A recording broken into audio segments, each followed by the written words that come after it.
Olá, oitavo ano, estamos aí para mais uma videoaula de História e nós estamos estudando os antecedentes da independência das 13 colônias.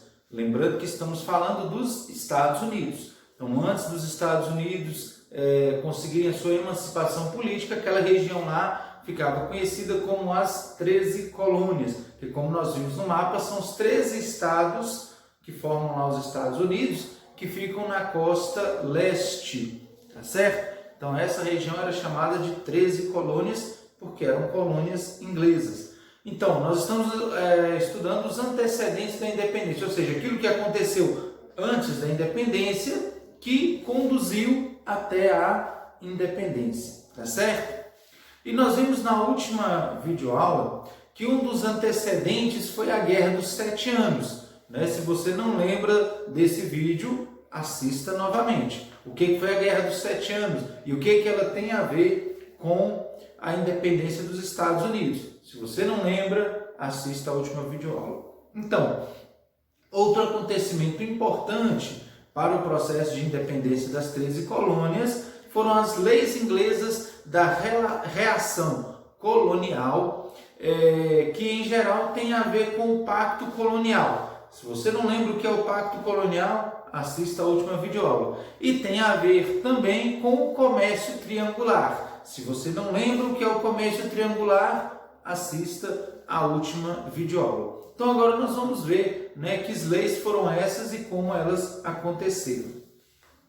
Em 1764 foi criada a Lei do Açúcar. Com essa lei, o governo inglês reduzia em 50% o imposto sobre o melaço que era importado. Isso parece bom, não é? Está reduzindo o imposto. Só que, em contrapartida, ele aumentou o imposto sobre vários outros produtos, como o açúcar, o café, os tecidos, o vinho e artigos de luxo. Então, essa lei também previa que mercadorias produzidas pelos colonos deveriam ser vendidas exclusivamente para a Inglaterra. E é claro que essas medidas não agradaram os colonos. Reduziu o imposto do açúcar, mas aumentou o imposto sobre diversos outros produtos. Em 1765 foi criada a Lei do Selo. Essa lei exigia o uso de papel timbrado especial para todos os documentos públicos. Tá? Então, todo documento que seria publicado, ele tinha que vir com o timbre da coroa inglesa. E é claro que isso tinha um custo.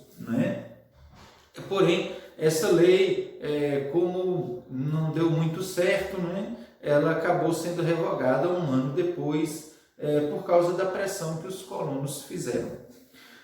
Já em 1767, um ministro inglês chamado Charles Townshend, esse ministro, ele impôs uma série de novos impostos que ficou conhecido como Atos de Townshend. Entre os diversos produtos taxados por estes Atos de Townshend, estava o chá.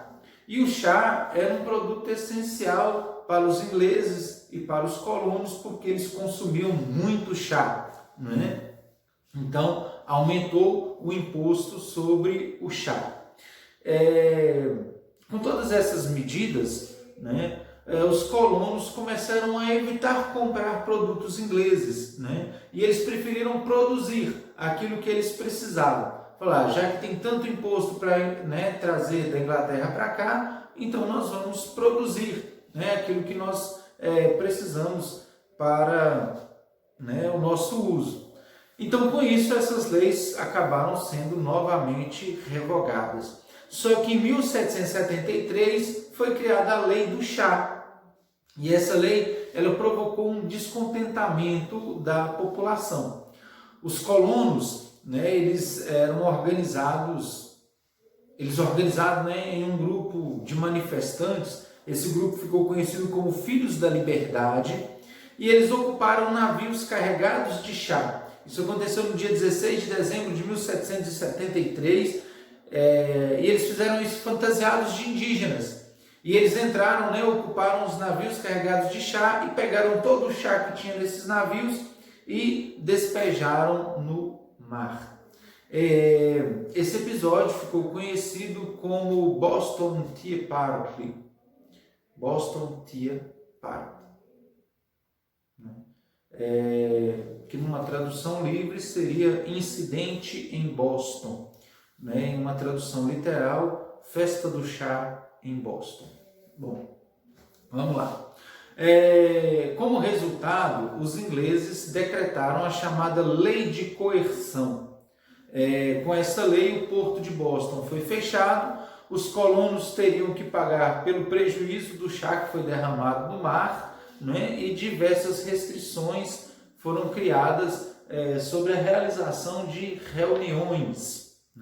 E também foram criadas as leis de aquartelamento, que determinava que os soldados ingleses que moravam nas 13 colônias deveriam ser sustentados pelos colonos. E tudo isso só fez aumentar a insatisfação dos colonos, e provocar o processo de emancipação política das 13 colônias. Mas isso aí já é assunto para a nossa próxima videoaula. Até lá vocês vão fazer a atividade aí 19, na página 19, atividade aí, organize as ideias, são 4 perguntinhas. Você vai responder numa folha, vai destacar essa folha e vai mandar aqui para mim, tá certo? Então eu aguardo vocês trazerem para mim esta folha. Não precisa tirar foto e mandar, eu quero a folha pronta e não quero impressa, eu quero escrita à mão. Beleza? Então até a nossa próxima videoaula.